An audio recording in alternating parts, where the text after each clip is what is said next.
Subscribe कीजिए scholar elite channel को और बेल आइकॉन को दबाइए लेटेस्ट एजुकेशनल वीडियो सबसे पहले देखने के लिए।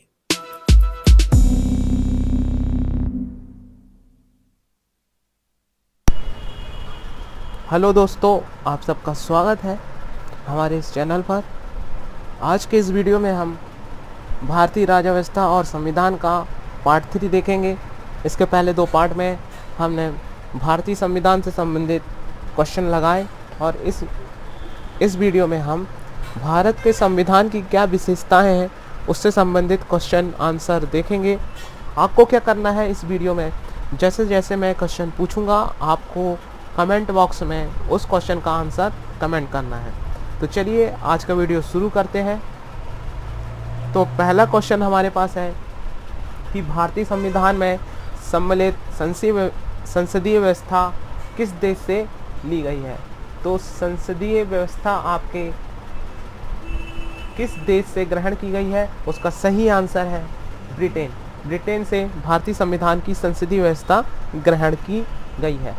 क्वेश्चन नंबर 2 है यहाँ पर, और कथन और कारण दिया गया है। तो आपको इसमें बताना है कि कौन सा कथन कारण सही है। तो भारतीय संविधान मूलतः संघात्मक स्वरूप का है, तो ये बिल्कुल सही है। अब दूसरा दिया गया है, अनुच्छेद 352 में राज्यों में संवैधानिक तंत्र की विफलता। संवैधानिक तंत्र जो होता है वो अगर विफल हो जाए उस दशा में प्रावधान है। तो यहाँ 352 जो दिया है वो आपको लग रहा होगा गलत, तो इसका सही आंसर होगा ए सही है परंतु आर गलत है, क्योंकि राज्यों में संवैधानिक तंत्र की विफलता होती है तो वहाँ पर राज्यों में राष्ट्रपति शासन लगता है और इससे संबंधित आर्टिकल है 356। आर्टिकल 356 है हमारा राज्यों में राष्ट्रपति शासन, और यहाँ पर 352 दिया था जो बिल्कुल गलत है। अगला क्वेश्चन हमारे पास है कि भारत में राजनीतिक व्यवस्था के मूलभूत लक्षण है। तो आपको बताना है इसमें से कौन कौन से पॉइंट सही है जो कि भारतीय राजनीतिक व्यवस्था यानी इंडियन पॉलिटी से संबंधित है। तो इसका सही आंसर है हमारा, यह एक लोकतांत्रिक गणतंत्र है। दूसरा है, इसमें संसदात्मक रूप की सरकार है। और तीसरा है, सर्वोच्च सत्ता भारत की जनता में निहित है। तो ये 3 पॉइंट सही है। बाकी यह एकीकृत शक्ति का प्रावधान करती है, तो ये कि गलत है। ये 3 पॉइंट होंगे आपके भारतीय राजनीतिक व्यवस्था की, जो एक लोकतांत्रिक गणतंत्र है, जो कि संसदात्मक रूप से सरकार चलती है। यहाँ पर संसद होती है, लोकसभा और राज्यसभा होती है, साथ में राष्ट्रपति होता है, और जो लोकसभा का नेता होता है वो प्रधानमंत्री होता है। तो यहाँ पर 1 2 3 सही होगा। अब अगला क्वेश्चन हमारे पास है कि भारत में प्रजातंत्र इस तथ्य पर आधारित है। तो आपको कमेंट करके बताना है। तो इसका सही आंसर है, जनता को सरकार चुनने तथा बदलने का अधिकार प्राप्त है। तो जैसा कि विधानसभा और लोकसभा के चुनाव होते हैं, तो इसमें जनता अपनी सरकार चुनती है राज्य में, और लोकसभा में अपनी संघ की सरकार चुनती है लोकसभा चुनाव में। 5वां क्वेश्चन है कि निम्नलिखित में से कौन सा कथन सही है। तो इसमें से 3 कथन गलत हैं, आप पढ़ लीजिए इसको। तो इसमें से सही है उपयुक्त सभी।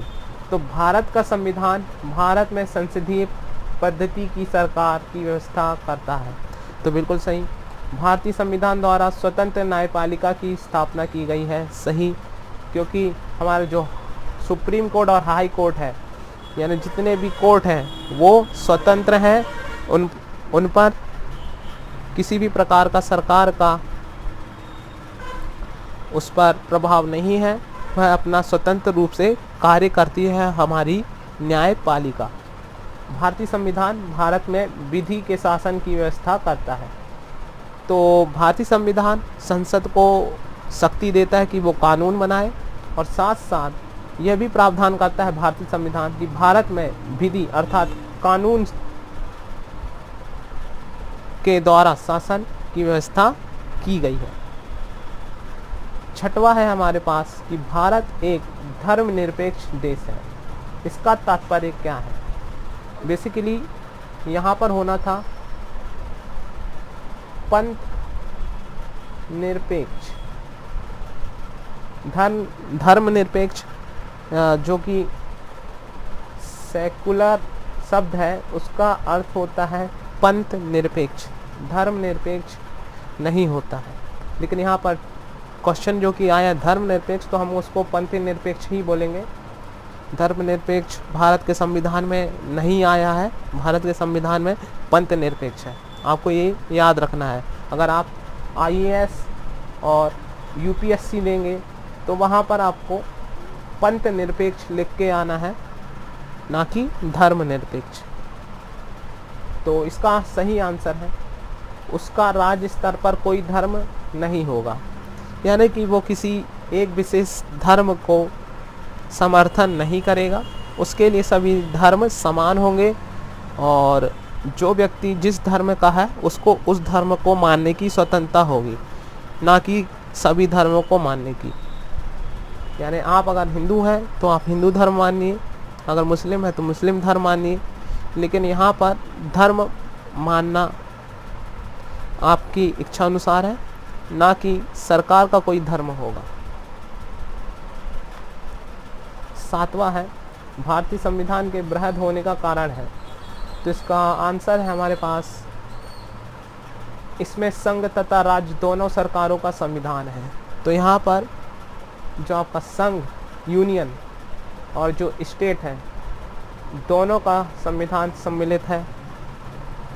आठवां क्वेश्चन कथन और कारण वाला है। तो भारतीय संविधान अर्ध संघात्मक है। अब कारण दिया गया है, भारतीय संविधान ना तो संघात्मक है और ना ही एकात्मक। तो जैसा कि इसमें देख सकते हैं, इसका सही आंसर है दोनों सही। A, R दोनों सही है तथा R A की सही व्याख्या है। जैसा कि हमारा संविधान है उसमें संघ को शक्ति दी गई है, लेकिन साथ ही साथ राज्यों को भी अपनी शक्तियां प्रदान की गई है। तो यहाँ पर जो हमारा देश है वो राज्यों का संघ है, और यहाँ पर संघ और राज्यों के बीच जो संबंध है उसके संबंधित भी हमारे संविधान में व्याख्या की गई है। इस प्रकार हमारा जो देश है वो ना ही पूर्णतः संघात्मक है, ना ही पूर्णतः एकात्मक, और ये अर्ध संघात्मक है। 9वां क्वेश्चन हमारे पास है, निम्न कथनों पर विचार कीजिए। तो यहाँ पर पहला कथन दिया गया है, संसदीय शासन भारत के लिए उपयुक्त नहीं है। कारण दिया गया है, भारत में संसदीय संप्रभुता नहीं है। तो यहाँ पर दोनों ही गलत लग रहे हैं। इसका आंसर क्या लिया गया है? A गलत है परंतु R सही है।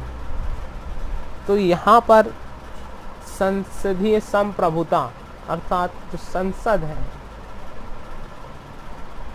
उसकी संप्रभुता मानी नहीं गई है, क्योंकि यहाँ पर जो जनता है उसको ही संपूर्ण अधिकार है संसद में। चाहे जनता चाहे किसको सांसद भेजना है, किसको नहीं भेजना है, यह जनता निर्णय करेगी। अगर किसी सरकार में अल्पमत हो जाएगा तो भंग होने के बाद जनता ही नई संसद के लिए अपना मत देगी, और जिससे संसद को यहाँ पर संप्रभुता नहीं है, यहाँ पर जनता को संप्रभुता है। तो R पॉइंट सही है, A गलत है, क्योंकि यहाँ पर संसदीय शासन चल रहा है और ये वाला कथन गलत है। 10वां क्वेश्चन हमारे पास है, अध्यात्मक शासन उदय सर्वप्रथम किस देश में हुआ? तो जैसा कि हमको पता है संयुक्त राज्य अमेरिका यूएसए में राष्ट्रपति ही प्रमुख होता है, शासन का प्रेसिडेंट। तो आपको बताना है संयुक्त राज्य अमेरिका के जो राष्ट्रपति हैं वो कौन है और वह किस पार्टी से संबंधित है। आपको कमेंट करके बताना है यूएसए के राष्ट्रपति। अब 11वां क्वेश्चन हमारे पास है, भारतीय संघवाद को किसने सहकारी संघवाद कहा? तो इसका आंसर है जी ऑस्टिन।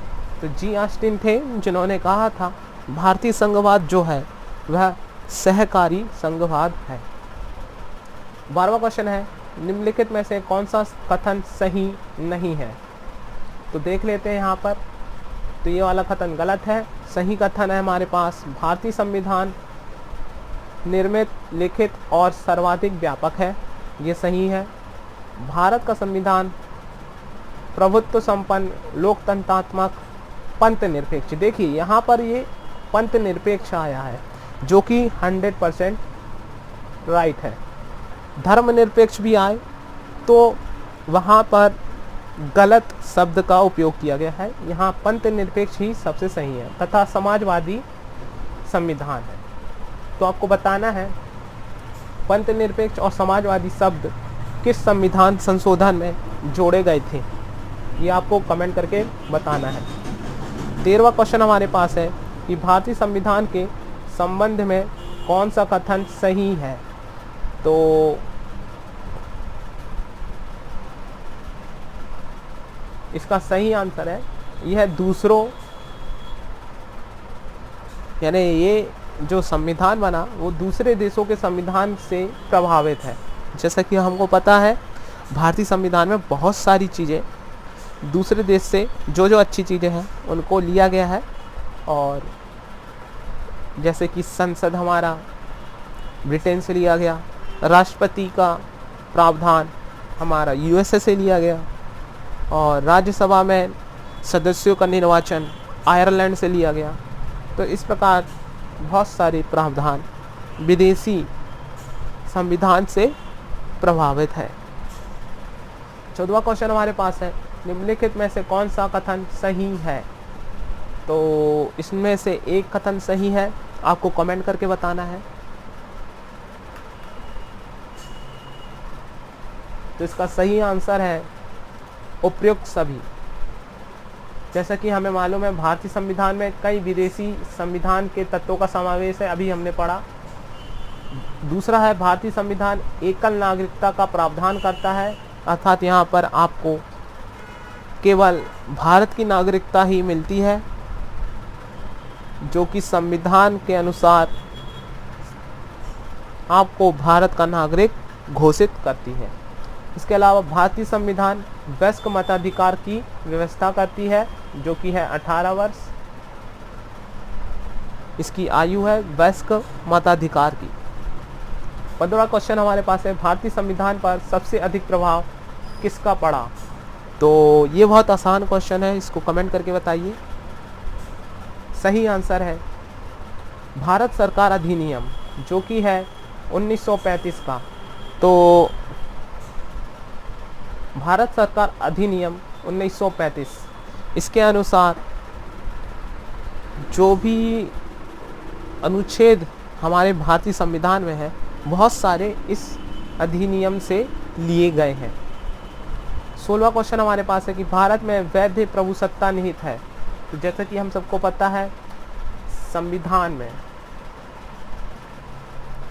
17वां क्वेश्चन है कि भारतीय संविधान की संरचना किस प्रकार की है? तो जैसा कि हमको पता है कुछ एकात्म कुछ कठोर। 18वां क्वेश्चन हमारे पास है भारतीय संविधान भावना में एकात्म है क्योंकि? तो इसका सही आंसर है ये सभी केवल संसद को संवैधानिक संशोधन प्रक्रिया का आरंभ करने का अधिकार है। अर्थात जो हमारे संसद है उसमें कोई अगर संशोधन लाना है तो हमारी संसद ही उसको अधिकार प्राप्त है। बी, कुछ स्थितियों में संसद को राज्य के लिए कानून बनाने का अधिकार है, अर्थात जो हमारी संसद है, लोकसभा, राज्यसभा, वो किसी राज्य के संबंध में कानून बना सकती है। और सी, अखिल भारतीय सेवाओं का के कारण, यानी जो आपका अखिल भारतीय सेवाएं हैं उन सभी के लिए भी आपका संसद निर्धारित करती है कि कौन सी सेवाएं होंगी और उसका क्या कार्य होगा। चलिए 19वां है हमारे पास कि भारतीय संविधान के संदर्भ में क्या कहा जाता है। तो वकीलों का स्वर्ग है, ये होगा सही आंसर, बिल्कुल सही, क्योंकि यहाँ पर जो वकील हैं उनके लिए यह स्वर्ग है और सबसे बृहद है हमारा संविधान, यानी बहुत बड़ा है। तो यहाँ पर वकीलों के लिए स्वर्ग कहा गया है भारतीय संविधान को। क्वेश्चन नंबर 20 हमारे पास है कि निम्नलिखित में से यह किससे निर्धारित होता है कि भारत की संविधान परिसंघीय है। तो इसका है केंद्र व राज्य। तो केंद्र एवं राज्य के बीच शक्तियों का वितरण, तो ये जो है यह परिभाषित करता है कि भारत का संविधान परिसंघीय है। 21वां क्वेश्चन भारतीय संविधान में है, तो आपको बताना है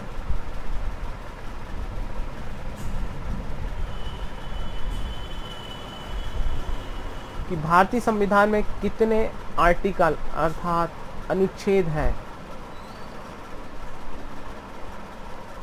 तो इसका सही आंसर है 350 से अधिक। जैसे कि हमको मालूम है 395 थे भारत का संविधान जब लागू हुआ था, तो 395 अनुच्छेद थे। तो 350 प्लस यहाँ पर सही आंसर होगा। 22वां है हमारे पास भारत में वयस्क मताधिकार की उम्र सीमा क्या है। तो ये अभी मैंने बताया था, इसका सही आंसर है 18 वर्ष। 23वां क्वेश्चन हमारे पास है भारतीय संघीय व्यवस्था की एक विशेषता है। तो दोहरी नागरिकता क्या हो सकता है? ये नहीं। भारत क्या है? संविधान की सर्वोच्चता, तो ये हो सकता है। केंद्र में संपूर्ण शक्ति, ये भी नहीं है। शक्तियों का एकीकरण, ये भी नहीं है। तो सही आंसर हो गया संविधान की सर्वोच्चता, 23 का बी। 24वां क्वेश्चन हमारे पास है कि भारत के संविधान में संघीय शब्द की जगह किन शब्दों को स्थान दिया गया है। तो जैसा कि हमको पता है राज्यों का संघ, सही आंसर होगा इसमें राज्यों का संघ। भारत एक राज्यों का संघ है। 25वां क्वेश्चन हमारे पास है भारतीय संविधान का अभिभावक यानी पेरेंट, भारतीय संविधान का अभिभावक कौन है। तो ये आपको कमेंट करके बताना है, जल्दी करिए। का सही आंसर होगा सर्वोच्च न्यायालय, सुप्रीम कोर्ट ऑफ इंडिया, या फिर इसको हम कहते हैं उच्चतम न्यायालय या फिर सर्वोच्च न्यायालय भारतीय संविधान का अभिभावक है। क्वेश्चन नंबर 26 है निम्नलिखित कथनों में कौन सा सही है। तो इसका सही आंसर है भारत एक संसदात्मक प्रजातंत्र है। 27वां क्वेश्चन भारत का संविधान भारत को, जैसा कि हमें पता है, राज्यों का समूह घोषित करता है और शब्द आया है इसके लिए राज्यों का संघ। 28वां क्वेश्चन देखते हैं भारतीय संविधान का स्वरूप किस प्रकार का है। तो इसका आंसर है संरचना में संघात्मक भावना में एकांत, यानी संरचना इसकी संघात्मक है और भावना में एकांत। 29वां है भारत का संविधान कैसा है। तो ये वाला क्वेश्चन आ चुका है कई बार, जो इजी है काफ़ी। इसका आंसर नम्य और अनम्य, अर्थात ना ही अधिक कठोर ना ही अधिक सरल। भारत के संविधान में भारत को माना गया है। तो जैसा कि हमको पता है, राज्यों का एक यूनियन अर्थात संघ, तो राज्यों का संघ। 31वां क्वेश्चन हमारे पास है कि निम्नलिखित में से कौन सी विशेषता भारतीय संघ और अमेरिकी संघ दोनों में साझी है। तो जैसा कि हम सबको पता है,